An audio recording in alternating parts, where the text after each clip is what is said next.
یہ ذاتی کمائی ناکامی کا دوسرا بیج تھا، لیکن اس نے ہمت نہیں ہاری۔ پہلا الیکشن ہارنے کے بعد 23 سالہ لنکن خالی جیب بھوکے پیٹ تھا۔ زندگی آگے چلانے کے لیے اس نے اپنی طاقت کا استعمال کیا اور لکڑیاں کاٹ کر مزدوری کرنے لگا۔ پھر کسی نے مشورہ دیا کہ ڈاکیا بن جاؤ، اچھے پیسے کماؤ گے۔ سو وہ ڈاکیا بن گیا اور گھر گھر خط پہنچانے لگا۔ یہاں بھی دال نہ گلی تو سروے کرنے والوں کے ساتھ شامل ہو کر سروے کرنے لگا، مگر یہ روزگار بھی اس کی ضروریات اور مزاج کے مطابق نہیں تھا۔ پھر اس نے اپنے قد کا فائدہ اٹھاتے ہوئے نیو سیلم کے ریسلنگ چیمپئن کو چیلنج کر دیا، لیکن یہاں بھی وہ نہ جیت سکا۔ ایسا بھی کہتے ہیں کہ وہ جان بوجھ کر ہار گیا تھا تاکہ ریسلنگ چیمپئن اور اس کے دوستوں کی ہمدردی حاصل کر سکے، اور اس نے جیت بھی لی۔ یہ لڑکے اور ریسلنگ چیمپئن آرم اسٹرانگ اس کے گہرے دوست بن گئے اور مستقبل میں سیاسی میدان میں اس کے بہت کام آئے۔ دوستی سے اس کا پیٹ تو نہیں بھرتا تھا، اس لیے اس نے اپنے دوست ولیم بیری کے ساتھ مل کر بیری لنکن اسٹور کھول لیا۔ تھوڑی بہت فروخت ہونے لگی تو اس نے ایک بار پھر سیاست میں ہاتھ پاؤں مارنا شروع کر دیے۔ 1834 میں ریاستی اسمبلی کا الیکشن ہوا اور اس بار وہ جیت گیا۔ ناکامیوں سے بھرپور اس زندگی میں یہ اس کی پہلی کامیابی تھی، لیکن یہ کامیابی اس کے روزگار کو تو حل نہ ہی کر سکتی تھی۔ اسمبلی کا اجلاس جس دن ہوتا اس دن اسے $3 مل جاتے تھے، اور بس پھر بھی سیاست میں آنے کی وجہ وہ اپنے اسٹور کو بالکل وقت نہیں دے پا رہا تھا۔ اب اگلا سال 1835 اس کی زندگی کا دردناک سال ثابت ہوا۔ پہلے تو اس کا اسٹور پارٹنر اور گہرا دوست ولیم نیری مر گیا۔ جب این نیو سیلم کی وہ لڑکی تھی جس سے لنکن اپنے اسٹور میں ملا تھا، ان دونوں میں ابھی انڈرسٹینڈنگ ہوئی ہی تھی کہ اسی سال ٹائیفائڈ کی وبا پھیلی اور این بخار میں تپ کر مر گئی۔ یہ جہاں آج یادگار بورڈ لگا ہے، یہاں وہ اس سے آخری بار ملا تھا۔ اسٹور کیبن کے پاس قدرت نے ایک ہی سال میں ناکامی کے 3 بیج اور اسے دے دیے تھے، جن میں ایک تو کچھ زیادہ ہی گہرا تھا، لیکن جب تک زندہ رہا اور این کی قبر پر جاتا رہا۔ اس سب کے 2 سال بعد اس نے سامان پیک کیا، اپنے دوستوں کو خیر آباد کہہ کر وہ شہر اسپرنگ فیلڈ میں چلا گیا۔ لنکن اس شہر آیا تو اس کی دنیا بدل گئی۔ وہ یہاں وکالت کرنے لگا، اچھے پیسے کمانے لگا اور اپنا قرض بھی آہستہ آہستہ اتارنے لگا تھا، اور تو اور اس کی ایک بڑے رئیس خاندان کی لڑکی سے شادی بھی ہو گئی، اور پھر وہ امریکی کارکن بن کر برطانیہ بھی 2 سال رہ آیا۔ اب ترقی آ گئی، مگر جلد ہی اس کی اس سب میں کشش ختم ہونے لگی، کیونکہ لنکن وہ دن نہیں بھول پایا تھا جب غلاموں کو بیچا جا رہا تھا۔ وہ اس ظلم کے خلاف آواز اٹھانا چاہتا تھا، لیکن اس کی اپنی جماعت وگ پارٹی اس کے ساتھ نہیں تھی، یہاں تک کہ اس کے ووٹرز بھی اس کے خلاف تھے۔ سو وہ مایوس ہو کر سیاست سے الگ ہو کر وکالت پر دھیان دینے لگا۔ فارغ وقت وہ اپنی بیوی بچوں کے ساتھ گزارتا تھا، لیکن اپنے باپ اور سوتیلی ماں کو بالکل بھول چکا تھا۔ زندگی شاید ایسے ہی گزر جاتی اگر کوئی ابراہم لنکن کو جانتا تک نہ ہوتا، لیکن ہوا یوں، جب لنکن سیاست چھوڑ رہا تھا تو اس وقت امریکہ میں ایک بحث زوروں پر تھی۔ وہ تھی کہ سیاہ فاموں کی غلامی ختم کی جائے یا نہیں۔ امریکہ اس بحث کو لے کر 2 حصوں میں تقسیم ہو گیا۔ ایک طرف کی جنوبی ریاستیں تھیں جن کی اکانومی کا انحصار کھیتی باڑی اور ایگریکلچر پر تھا، اور یہ سیاہ فام غلام رکھتے تھے، بدلے میں غلاموں کو کھانا اور رہائش ملتی تھی۔ ان 24 گھنٹوں کے غلاموں کے کوئی حقوق نہیں تھے، اور وہ لوگ غلامی کو ختم نہیں کرنا چاہتے تھے، جبکہ دوسری طرف شمالی ریاستیں تھیں۔ 1850 میں یہ بحث شدت اختیار کر گئی۔ یہی وہ وقت تھا جب لنکن نے وکالت کی فائلیں ایک طرف رکھی اور میدان میں آ گیا۔ وہ بازار گیا اور وہاں ایک ہجوم تھا اور لوگ سٹیفن کی تقریر سن رہے تھے۔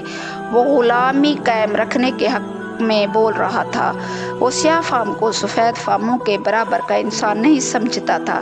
تب لنکن نے ان لوگوں سے کہا کہ کل میں تمہیں بتاؤں گا کہ اس شخص کے دلائل کتنے بے وزن ہیں۔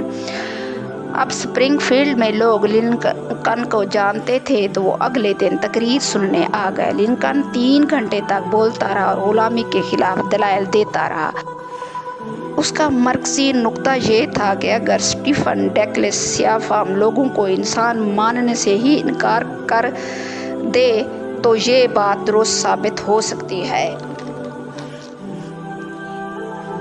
لیکن اگر آپ انہیں انسان سمجھتے ہیں تو پھر کسی ایک انسان کو یہ حق نہیں دیا جا سکتا کہ وہ دوسرے کو غلام رکھنے یا نہ رکھنے کا فیصلہ کرے۔ سیاہ فام بھی انسان ہیں اور وہ آزاد ہیں۔ ان کی یہ تقریر اکثر لوگوں کے دلوں کو چھو گئی اور اب لنکن جگہ جگہ غلامی کے خلاف تقریریں کرنے لگا۔ ان دنوں لنکن کی پرانی وگ پارٹی ختم ہو رہی تھی اور امریکہ میں غلامی کے خلاف سیاست دانوں نے ریپبلکن پارٹی کے نام سے ایک نئی جماعت بنا لی۔ اس نے ڈگلس کو مباحثے کا چیلنج دے دیا۔ ڈگلس نے یہ چیلنج قبول کیا۔ لنکن اور ڈگلس کے درمیان مختلف شہروں میں 3 گھنٹے کے 7 مباحثے ہوئے۔ ان کے مباحثے اتنے مشہور ہو رہے تھے کہ ہزاروں لوگ سننے پہنچ جاتے، ساتھ میں پھیری والوں کی بھی چاندی ہو جاتی۔ وہ ڈگلس اور لنکن کے ناموں والے بیجز فروخت کر کے پیسے کماتے۔ ان مباحثوں کے دوران جہاں وہ مشہور ہو رہے تھے وہاں ایک اور انقلاب بھی کام کر رہا تھا۔ تو ناظرین، یہ انقلاب تھا ٹک میڈیا، پرنٹ میڈیا۔ اس وقت ٹیلی گراف ایجاد ہو رہا تھا اور اب پورے امریکہ میں خبریں پہنچ جاتی تھی۔ کیمرہ بھی ایجاد ہو چکا تھا جس سے لی گئی تصویریں بھی اخبارات چھپتی رہتی تھی۔ یہ دنیا میں ایک نئی چیز تھی۔ غلامی کے حامی ڈگلس کی باتیں اور غلامی کے مخالف لنکن کے دلائل مزے لے کر پڑھتے اور ایک دوسرے سے سیاسی نوک جھونک کرتے۔ اسی دوران الیکشن میں لنکن اور ڈگلس سے ہار گیا، لیکن اب وہ سیاہ فام غلاموں کی غلامی کے خلاف پورے امریکہ میں ایک علامت بن چکا تھا۔ وہ اتنا مشہور ہوا کہ امریکی صدر امیدوار میں اس کا نام لیا جانے لگا تھا۔ ظاہر ہے حال ہی میں سینیٹرشپ کا الیکشن ہارنے والا اس کا تصور ہی نہیں کر سکتا تھا، مگر اسے یہ تصور جلد ہی کرنا پڑا، کیونکہ پہلے اس کی ریاست ایلینوائے نے اسے صدارتی امیدوار ڈکلیئر کر دیا، پھر نیشنل لیول پر بھی اس کا نام بطور صدر امیدوار کے لیے لیا جانے لگا۔ ریپبلکن پارٹی نے اب ہر قیمت پر وائٹ ہاؤس میں اپنی پارٹی کے امیدوار کو صدر نو منتخب کروانا تھا۔ لنکن کے خلاف شکاگو میں بحث ہوئی، لیکن لنکن کی خوبی یہ تھی کہ کوئی بھی اس کے خلاف نہیں تھا۔ آخرکار سب نے اتفاق کیا اور ایک ناکام ترین بزنس مین ناکام سینیٹر امریکی صدر امیدوار کے لیے نامزد ہو گیا۔ جب یہ نامزدگی ہوئی تو ابراہم لنکن اس اجلاس میں شریک ہی نہیں تھا۔ وہ گھر میں بیٹھا ہینڈ بال کھیل رہا تھا۔ یہ خبر اس کے علاقے میں پہنچی تو مبارکباد دینے والوں کا ہجوم اس کے گھر کے سامنے جمع ہو گیا۔ 6 نومبر 1860 کو الیکشن ہوئے۔ پورے امریکہ میں ووٹنگ ہو رہی تھی، لیکن دلچسپ بات یہ ہے کہ جنوبی ریاستوں میں لنکن کی معمولی سی بھی جماعت نہیں تھی، حتیٰ کہ اس کا نام بیلٹ پیپر پر موجود ہی نہیں تھا۔ اس کے باوجود جب نتائج آئے تو لنکن جیت گیا۔ لنکن 18 ریاستوں کا صدر منتخب ہو چکا تھا۔ ادھر لنکن صدر بنا اور ادھر امریکہ 2 ٹکڑے ہو گیا۔